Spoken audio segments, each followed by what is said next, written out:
The Trump administration is facing criticism for a series of controversial actions, from imposing tariffs to using wartime powers to speed up deportations and deploying federal troops in American cities.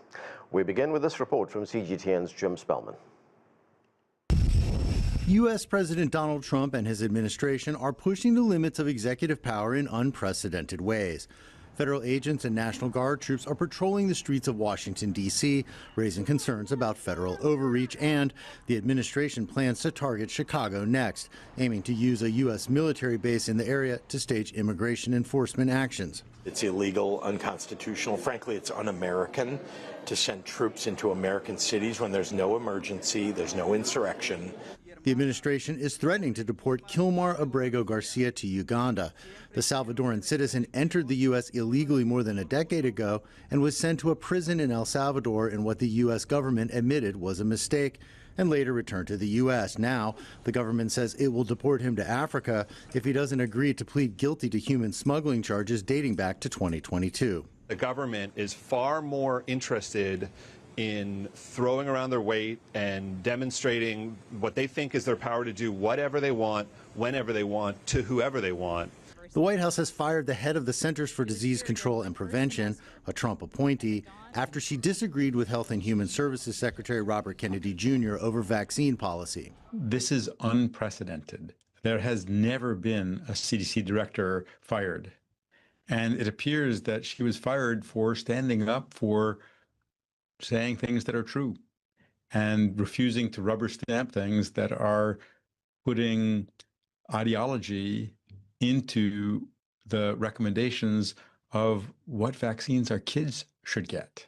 And as he pushes for lower interest rates, Trump is attempting to fire Federal Reserve Governor Lisa Cook over allegations she made false statements on a mortgage application. She is suing to keep her job. He has the cause that he needs to fire this individual. He laid it out in the letter that he provided to her and to the public as well.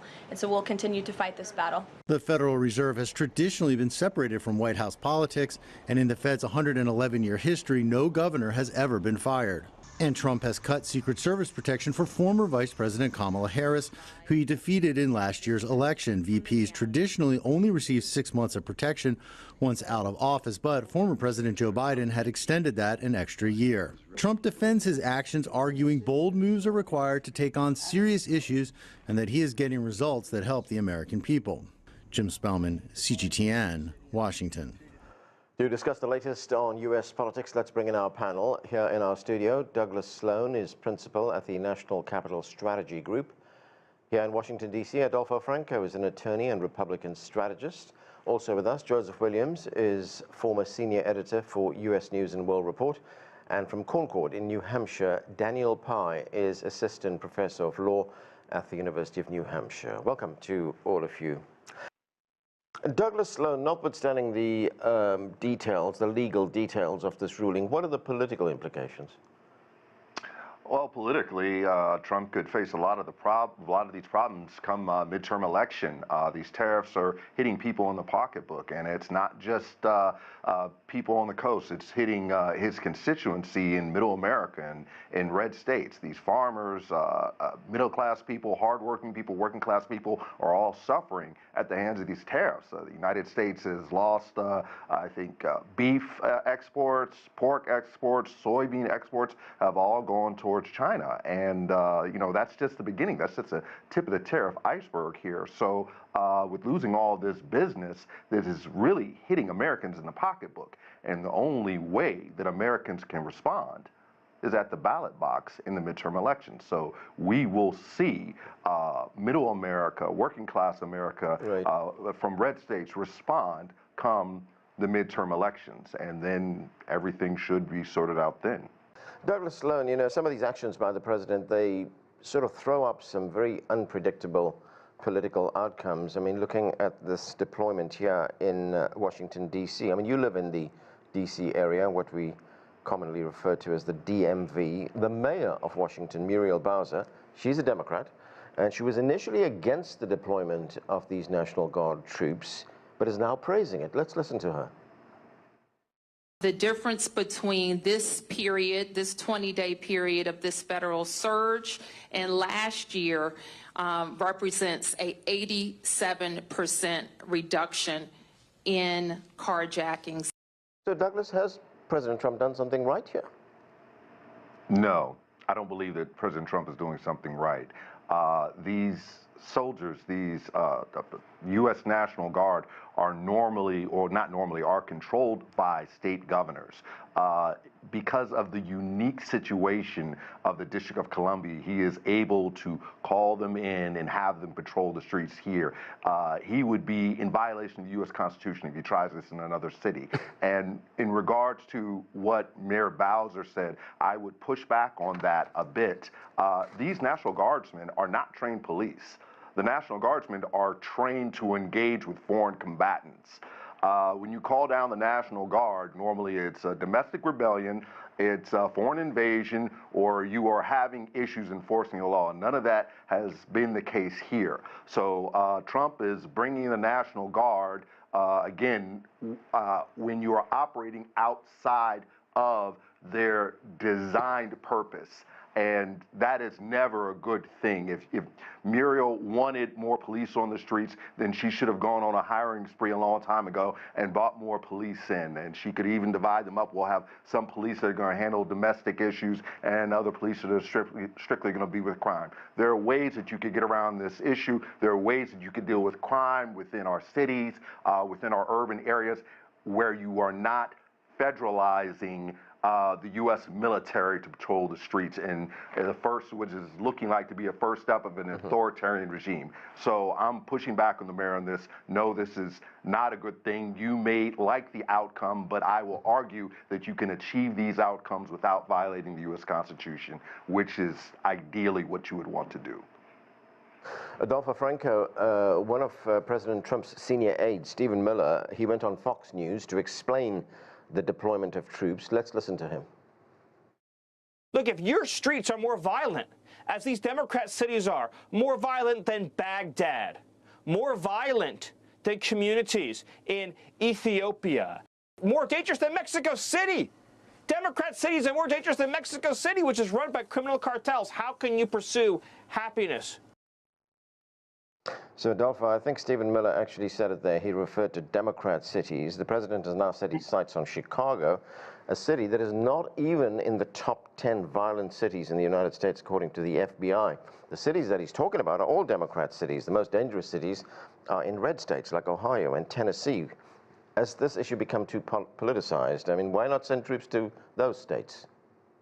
Well, certainly the president has said he's willing to send troops wherever anybody wants and requests them. But large cities like Chicago, large cities like he's already sent them, Douglas, as you know, to Los Angeles, and that was upheld by the courts. Certainly has the right in the capital of the United States to send them. I live here in this area. I wouldn't be comfortable outside your studio at 11 o'clock at night, but I am now. The facts and the statistics speak for themselves, and that's why the mayor has reacted the way she's reacted. We haven't had a homicide in Washington, D.C. in over 2.5 weeks, or over 2 weeks. Previous to that, we had 6 in 1 week. Carjackings are down 89%. People are feeling safer. These aren't, the only people who have to fear the National Guard are criminals, and obviously they're fearing them. So it actually is working. I would be welcoming them in Ohio or any place else where there's a crime problem. There's no question about that. But there are major cities, and I don't think it's necessarily Democrat or Republican, but most of the large cities in the United States are run by Democrat mayors, and I think that was the reference, and that would be a very positive thing.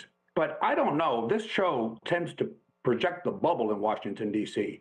54% of the American people supports the president's crime initiative. 54% at this time.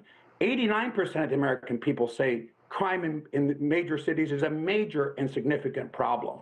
And these same people that are now talking like Douglas about police recruitment were the people that were trying to defund the police 3 or 4 years ago and attack the police. Now they're talking about police recruitment. So I think these are welcome additions, and they've in many ways hollowed police forces around the world because of the nonsense 5 years ago.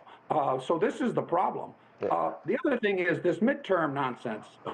Just quickly on that, Douglas was referring to. Just have to tell you quickly. Most except for 4 times since 1946, the party in power always loses seats in the midterm. So, this is not because of the Trump agenda. I think he's going to defy it this year, but not because of gerrymandering in Texas. There's plenty of gerrymandering. It's taking place in Illinois, Maryland, and Massachusetts, where there is not one Republican seat, and in California. Okay. Very quickly, if I could just address what Adolfo said. Okay, if I could just one address. moment. Douglas, go ahead very briefly, quickly. please. I never was in favor of defunding the police. I don't know where you got that from. Don't attest that to me. I think that is a very silly slogan, and I am not in favor of defunding the police. I never said that, so you don't need to put that on me. Let me tell Number you one. something on Number this two, plenty of I think Democrats, we've been down, Adolfo, if you just allow me to finish, we've been down this road before where I think we placed a bet on this very show. I said, hey, we're going to do very well in the midterms. You said, no, it's going to be a red wave. What happened? You came back weeks later. You said, I have to give Douglas credit because he was right. Okay. It was not a red wave. The Democrats gained seats. Again, even this far out, I predict the Democrats will gain seats both in the House and in Senate. On this same program, Okay, I need to move on. Gentlemen, I need to move on. I want to get Douglas. Let's look at the national polling numbers, national approval numbers. Now, there's multiple polls that reflect a president who is, his support is falling among the American people. His approval rating has slipped to 38%. Most disagree with him on his tariff policies, his treatment of the federal workforce, and the DOGE cuts. He's also losing support among young people, as well as what's referred to sometimes as soft core Republicans. Well, so far so good, but there is a but in this, and that but is the Democrats are not reaping the benefit of that unpopularity. In fact, Democrats are losing ground to Republicans in every one of the 30 states that track voter registration by party. How are Democrats going to change that? Well, the Democrats need to get onto a wartime footing here. To quote one of my favorite movies, The Godfather, the Don needs a wartime consigliere. So the Democrats are going to have to take a page out of the Republican playbook and start playing for keeps, start attacking Republicans. This is a target-rich environment regarding these tariffs, regarding all the negative approval ratings of Trump, regarding how all these people in middle America, farmers and working class, hard-working Americans in middle America, red states, are suffering right now. They're not able to feed their families. They're not able to meet their quotas. They're not able to keep their farms. They're losing their farms. Democrats have to take those talking points back to their districts and let people know, hey, this is not the result of President Biden. This did not happen under a Biden regime. This is all Trump.